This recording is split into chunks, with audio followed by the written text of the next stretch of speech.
Hello, hello, English learners. Welcome back to English Fluency, the podcast, your safe space to build real confidence in English through calm, meaningful conversations. I'm Maya.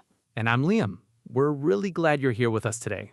Whether you're listening at home, walking outside, or just taking a quiet moment for yourself, this time is for you. Liam, before we begin, I want to ask you something simple but important. How are you really today? That's a good question. Today, I feel a bit slower than usual. Not tired exactly, just more aware of my pace. I noticed that I wasn't rushing as much. I was doing things a little more slowly, and I think I needed that. I like that. Slowing down is something many people forget to do.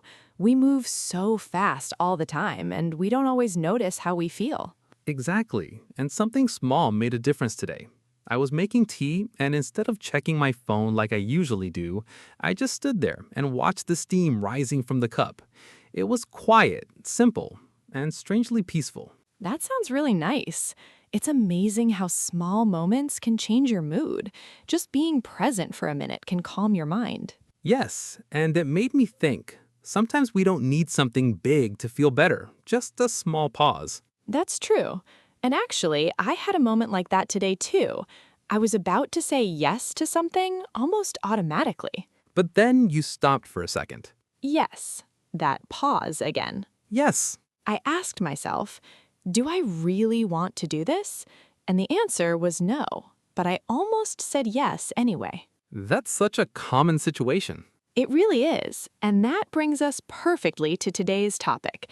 We're talking about something that seems simple but can be very difficult, learning to say no and protecting your time and energy.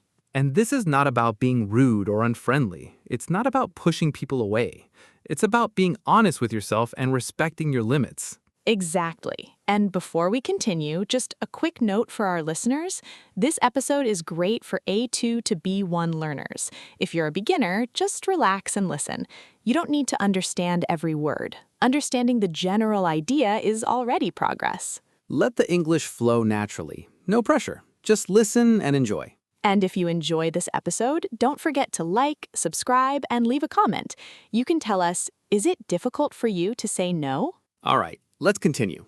Maya, why do you think so many people say yes even when they want to say no? I think one big reason is that we want to be liked. We want people to see us as kind, helpful, and easy to work with. Yes, and we don't want to disappoint others. Exactly. There's also that feeling of guilt. When someone asks for help and we say no, we might feel like we are doing something wrong. That feeling can be very strong. It can make us ignore what we really need. And sometimes it becomes a habit. We don't even think about it anymore. Someone asks and we say yes immediately. Like a reflex. Yes, like a reflex. But over time, this can become a problem because every time you say yes to something you don't want to, you're saying no to something else. That's a powerful idea. Saying yes to others can sometimes mean saying no to yourself. Exactly. And many people don't notice this until they feel tired, stressed, or even a bit frustrated. I can relate to that. There was a time when I said yes to almost everything. If someone needed help, I was there. If someone asked for my time, I gave it. That sounds very generous. At first, it felt good. I felt useful. I felt appreciated. But after a while, I started to feel overwhelmed. What changed? I realized that I didn't have enough time for my own work or my own rest. I was always busy, but not always with things that mattered to me. That's an important realization. Yes, and one day I understood something very clearly. I was teaching people that I am always available. That's very insightful. When you always say yes, people start to expect it. Exactly. And it's not their fault. They just see what you show them. That's why it's so important to understand that your time has value. Your energy has value too. Yes, and if you don't protect that value, it can slowly disappear. And protecting your time doesn't mean you stop helping others. It just means you choose when and how to help. That's a great point. It's about balance, not isolation. Exactly. And this is where the idea of boundaries becomes very important. Let's talk about that word, boundaries. Boundaries are your personal limits. They define what is okay for you and what is not okay. Some people think boundaries are like walls, but I don't agree. I agree with you. They are not walls, they are more like doors. Yes, doors. You can open them when you want to connect with others. And you can close them when you need space. That's a very healthy way to see it. And the good news is that you can start building these boundaries with simple, clear language. You don't need complicated sentences. Exactly. For example, you can say, I can't today, but thank you. Or, I'm not available this week. Another simple one is, I need some rest tonight. These sentences are short, polite, and honest. And notice something important. You don't need a long explanation. That's true.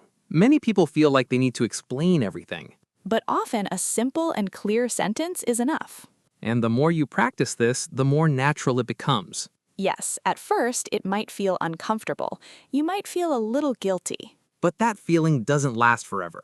Exactly. Over time, you start to feel more confident and more in control of your time. And people around you start to understand your limits. Let's take a moment now to review a few key words from today's conversation. Good idea. This will help our listeners remember them.